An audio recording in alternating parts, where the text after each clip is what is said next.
Hello student, नमस्कार। मैं ब्रजेश कुमार।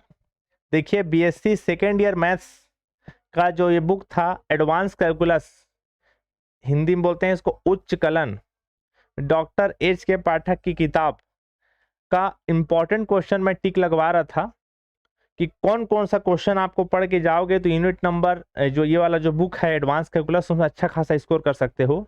देखो, ये यूनिट को जब आप पढ़ने बैठोगे तो सबसे पहले यूनिट नंबर 5 को पढ़ना, इस बुक का ना, एडवांस कैलकुलस जो बुक है उच्च कलन। यूनिट नंबर 5 पढ़ने के बाद यूनिट नंबर 4 को पढ़ना। यूनिट नंबर 4 हो जाए उसके बाद यूनिट नंबर फर्स्ट, सेकेंड और थर्ड को पढ़ना। अब थर्ड ना पढ़ पाओ तो छोड़ देना तो ज्यादा अच्छा है, क्योंकि यूनिट नंबर थर्ड एक्चुअली में है बहुत बड़ा।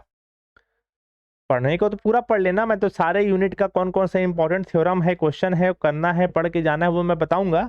लेकिन जनरली बच्चे लोग पूरा नहीं पढ़ पाते हैं, या आपका 2-4 दिन बाद एग्जाम है या कल परसों एग्जाम है, तो आप कम से कम 4 यूनिट को पढ़ लेना।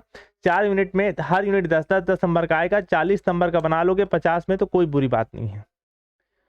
ठीक है, तो यूनिट नंबर 5 को सबसे पहले पढ़ना, फिर 4 को पढ़ना, फिर फर्स्ट को पढ़ना। जब हो जाए तो फिर आप यूनिट नंबर 2 को पढ़ना। ठीक, यूनिट नंबर 2 में कौन कौन सा इंपॉर्टेंट इंपॉर्टेंट थ्योरम है या क्वेश्चन है जिसको आप पढ़ के जाओगे तो आपका 100%, एक यूनिट 10 नंबर का आता है, आपको पता होगा, तो 10 नंबर का बन ही जाएगा, उसको ध्यान दीजिए।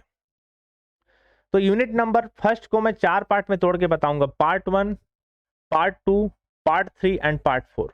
हर पार्ट से एक तो क्वेश्चन आना तय है 5 नंबर का, इतना जान लीजिए आप। ठीक, तो पार्ट 1, पार्ट 2, पार्ट 3 और पार्ट 4, 4 पार्ट में तोड़ के बताऊंगा। ध्यान रखना, पुस्तक के हिसाब से 4 पार्ट तोड़ के नहीं बताऊंगा ना, पुस्तक के हिसाब से 4 पार्ट नहीं, मैं अपने हिसाब से 4 पार्ट तोड़ रहा हूं, और हर पार्ट से तो क्वेश्चन आपको एग्जाम हॉल में देखने को मिल जाएगा। पहली बात, आप इस बात का ध्यान रखना कि यूनिट नंबर 2 थोड़ा बड़ा है।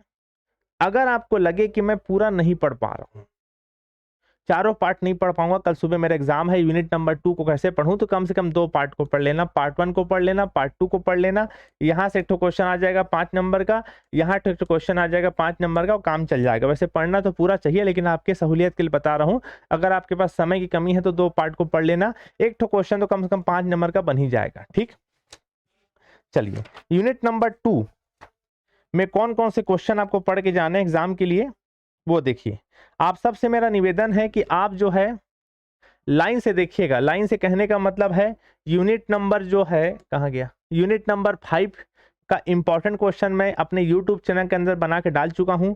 आप वीडियो में जाना, वीडियो के कॉलम में नीचे खिसका के देख लेना, यूनिट नंबर 5 सेकेंड ईयर के नाम से डाला हूं। सेकेंड ईयर यूनिट 5 का इंपॉर्टेंट क्वेश्चन पहले छांट तो पढ़ लेना, जब वो हो जाए तब फिर 4 को पढ़ना, 4 हो जाए तो फर्स्ट को पढ़ना, और फर्स्ट हो जाए तब जाके सेकेंड यूनिट को पढ़िएगा। 10 साल से बीएससी पढ़ा रहा हूँ, कुछ एक्सपीरियंस के बेसिस पे इस बातें बोल रहा हूँ, बाकी आपकी मर्जी। चलिए, ध्यान दीजिएगा। तो अब यूनिट नंबर 2 का क्वेश्चन टिक लगवाते हैं। सबसे पहले मैं पार्ट 1 का क्वेश्चन दिखाता हूं आपको। कौन से का? पार्ट 1 का। ध्यान दीजिएगा, पार्ट 1 से कौन कौन सा क्वेश्चन आपको पढ़ के जाना है, जहां से एक तो क्वेश्चन 5 नंबर के पूछे जाने की संभावना ज्यादा रहती है।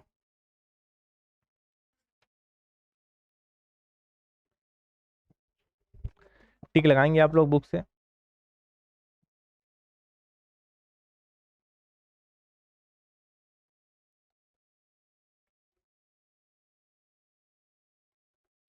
ये कंटिन्यूटी वाला है, ये फर्स्ट ईयर में भी था,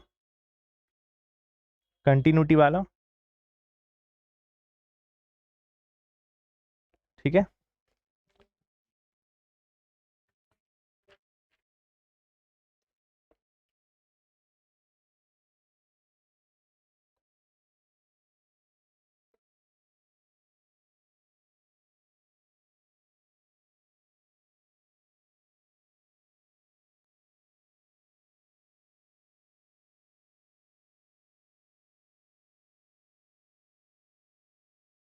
ठीक है। चूंकि ये फर्स्ट ईयर का टॉपिक है, इसलिए इस टॉपिक से बहुत ज्यादा क्वेश्चन पूछे जाने की संभावना नहीं रहती है, लेकिन कुछ कुछ क्वेश्चन बना लेना जरूरी है चूंकि आपके सिलेबस में। लेकिन है ये एक्चुअली फर्स्ट ईयर का चैप्टर, कंटिन्यूटी वाला। फर्स्ट ईयर अगर आप लोग पढ़े होंगे ध्यान से तो आपको थोड़ा बहुत याद आ रहा होगा। बस आप सबसे निवेदन है, आप लोग किसी टीचर का हेल्प लेके पढ़िएगा, खुद से पढ़ने की कोशिश मत करिएगा। ठीक है,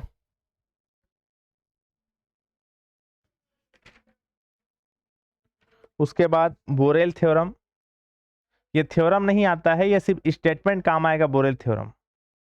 बोरेल थ्योरम के बाद, ये थ्योरम सिर्फ स्टेटमेंट पढ़ना, प्रूफ मत करना। बोरेल थ्योरम के बाद जो परिबद्धता प्रमेय है, बाउंडनेस थ्योरम, ये आता है एग्जाम में, इंपॉर्टेंट है, मोस्ट इंपॉर्टेंट है। एक्चुअली 4-5 तो थ्योरम है जो इंपॉर्टेंट है। अगला थ्योरम है मोस्टेस्ट थ्योरम। ठीक है, ये सारे थ्योरम को आप खुद से पढ़ने की कोशिश मत करना, नहीं तो आपका दिमाग चकरा जाएगा, फिर आप सोने चले जाओगे। ये बोलजानो थ्योरम प्रूफ करने के लिए नहीं आता है, इसका सिर्फ स्टेटमेंट पढ़ना। थ्योरम प्रूफ करने के लिए आता है ये इंटरमीडिएट वैल्यू थ्योरम, ये थ्योरम प्रूफ करने के लिए आता है। तो ये जो 3-4 तो थ्योरम बताया, ये मोस्ट इंपॉर्टेंट था। इसके बाद यहाँ पार्ट 1 खत्म हो जाता है, पार्ट 1 यहाँ आपका खत्म। अब चालू होगा पार्ट 2। अब पार्ट 2 चालू होता है यूनिफॉर्म कंटिन्यूटी से। कहाँ चालू होगा? यूनिफॉर्म कंटिन्यूटी, एक समान संतत। एक समान संतत के नीचे 2 थ्योरम है यहाँ पर, theorem number first, theorem number 2। ये दोनों थ्योरम इंपॉर्टेंट है, दोनों को पढ़ना है आपको, थ्योरम नंबर फर्स्ट और थ्योरम नंबर सेकेंड, राइट। यहाँ से पार्ट 2 चालू हो गया, ध्यान रखेंगे ना आप लोग।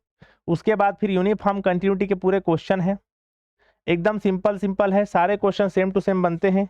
5-6 तो है इंपॉर्टेंट। यूनिफॉर्म कंटिन्यूटी से क्वेश्चन आने की संभावना 80% रहता है। 80% मतलब यहाँ से क्वेश्चन आएगा ही आएगा, मान के चलिए, और सब सेम टू सेम बनता है। बस आप लोगों से निवेदन है, खुद से पढ़ने की कोशिश मत करना, खुद से पढ़ने की कोशिश मत करना। मेरा कोचिंग ऐप निकालना और वहां से आप लोग क्वेश्चन को पढ़ना, उसमें जैसा जैसा समझाया हूं वैसे वैसे आपको करना है भाई ना। आपको लग रहा होगा सर सब क्वेश्चन को बता रहे हो, लेकिन सब सेम टू सेम बनेगा।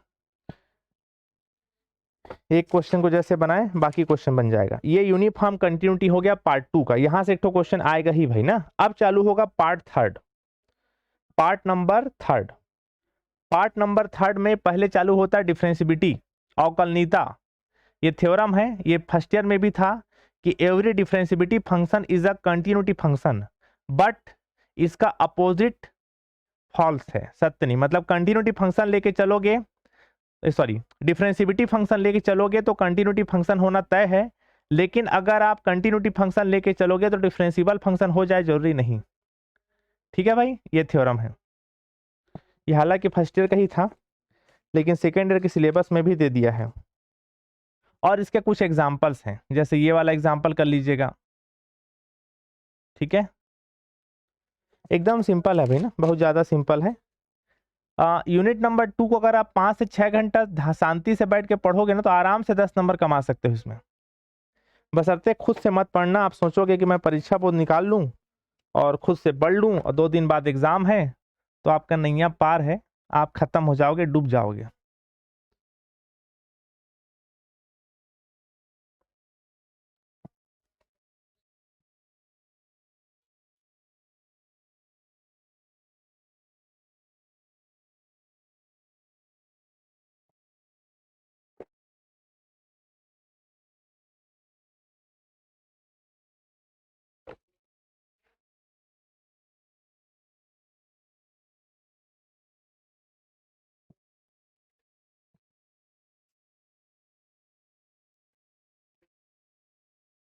ठीक है, डिफरेंशिबिलिटी के बाद पार्ट नंबर 3 में ही चालू होता है चैन रूल, इसका एक थ्योरम है। ठीक है, चैन रूल के बाद है डॉरबॉक्स थ्योरम। ये थ्योरम सेमेस्टर वालों के एग्जाम में ज्यादा आता है, ईयर वालों के एग्जाम में पूछे जाने की संभावना कम रहता है, लेकिन फिर भी मैं कोचिंग ऐप के अंदर बहुत अच्छे समझा दिया हूं, पढ़ लेना। उसके बाद चालू होता है यहां से रोले, रोले थ्योरम। रोले थ्योरम और रोले थ्योरम के क्वेश्चंस,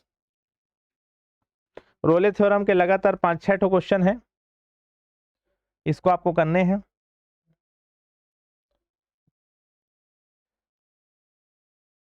ठीक है,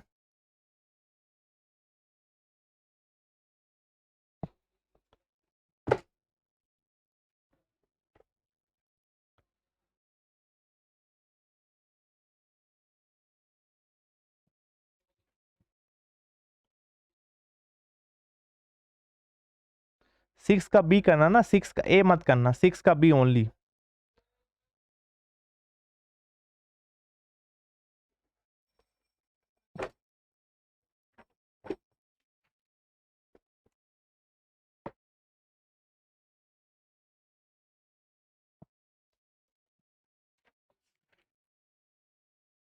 ठीक है, यहां आपका पार्ट थर्ड खत्म होता है।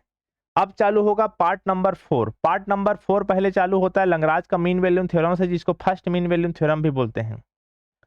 बहुत सिंपल है, आप खुद से बैठ के पढ़ने की कोशिश करोगे तो आपको बहुत बड़े बड़े लगेंगे। उसके बाद कॉसी का मीन वैल्यूम थ्योरम, जिसको सेकंड मीन वैल्यूम थ्योरम भी बोलते हैं। एकदम सिंपल सिंपल सा है, और इसमें तीनों का क्वेश्चन मिक्स कर दिया है। टेलर का, लंगराज का मीन वैल्यूम थ्योरम और कॉसी का मीन वैल्यूम थ्योरम को मिक्स करके दिया है। मैं जो जो क्वेश्चन बता रहा हूं उसको आप टिक लगा लेना, उसी उसी पढ़ना।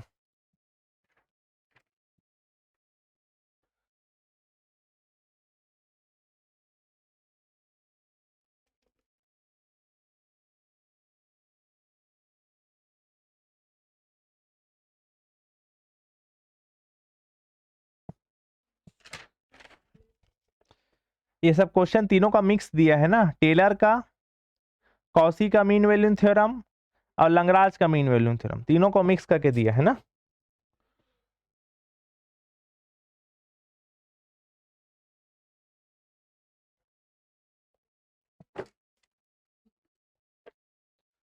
इलेवन का दोनों, फर्स्ट सेकंड दोनों सिंपल सिंपल है, दोनों एक जैसा बनता है। उसके बाद फिर टेलर का क्वेश्चन, ये टेलर का क्वेश्चन है।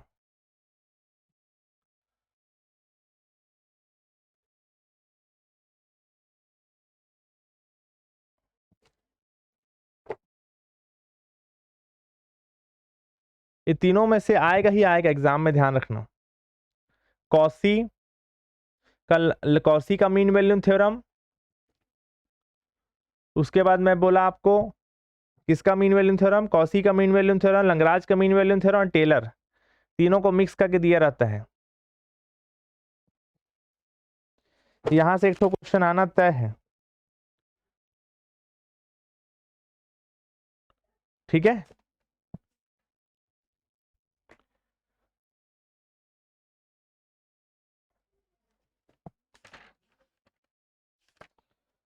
तो ये आपका खत्म होता है, यूनिट नंबर 2 का पार्ट 4 भी खत्म होता है। देखिए मैं आपको बता दे रहा हूं, आपका जो पार्ट नंबर 4 मैं बताया, इसमें 3 ठो है, एक लंगराज का मीन वैल्यूम थ्योरम, एक कॉसी का मीन वैल्यूम थ्योरम और टेलर। यहां से एक ठो 5 नंबर का आना तय है, कंफर्म है। तो अगर आप सबको नहीं पढ़ना चाहते हो तो कम से कम इसको तो पढ़ ही लेना, इसको और इसको, ये 2 पार्ट तो ऐसा है जिसमें से क्वेश्चन आपको 5 नंबर के देखने को मिलेगा ही मिलेगा, ठीक है ना। आपको लग रहा होगा सर क्वेश्चन बहुत सारा टिक लगवा दिए, कैसे पढ़ेंगे, लेकिन सब सेम टू सेम बनता है भाई, ठीक है ना। आपका एग्जाम 2 दिन बाद 3 दिन बाद है, तो मेहनत तो करना पड़ेगा, इतना भी मजाक नहीं होता है बीएससी मैथ्स, है ना। और मैं तो कहूंगा कि जो फर्स्ट पेपर है इसमें सिर्फ 2 यूनिट को पढ़ के जाना, अगर आपको सिर्फ पास होना है तो। 1 यूनिट 10 नंबर का आता है, 2 यूनिट मिला के 20 नंबर का बन जाएगा, अच्छे से पढ़ोगे तो 2 यूनिट को सिर्फ पढ़ोगे। सेकेंड पेपर में भी कितना यूनिट पढ़ के जाना, 2 यूनिट को। 1 यूनिट से 10 नंबर का आता है, 2 यूनिट मिला के 20 नंबर हो जाएगा आपका यहाँ भी। थर्ड पेपर में भी सिर्फ 2 यूनिट को पढ़ के जाना, 20 नंबर का यहाँ का बन गया, टोटल मिला के 60 नंबर हो गया। 50 में पास होना होता है, 60 ला लिए, क्या दिक्कत है। होता क्या है ना, अगर आप बोलोगे कि मैं फर्स्ट पेपर में सिर्फ 2 यूनिट को पढ़ूंगा तो अच्छे से पढ़ोगे, 2 दिन का गैप तो मिलता ही है, एक दिन में 1 यूनिट को पढ़ना, अगले दिन दूसरा यूनिट को पढ़ना, और जितना क्वेश्चन मैं बताऊं उसी के अंदर से ही क्वेश्चन आएगा, बाहर से नहीं जाएगा। इस बात को ध्यान रखना आप, ठीक है। Thank you so much.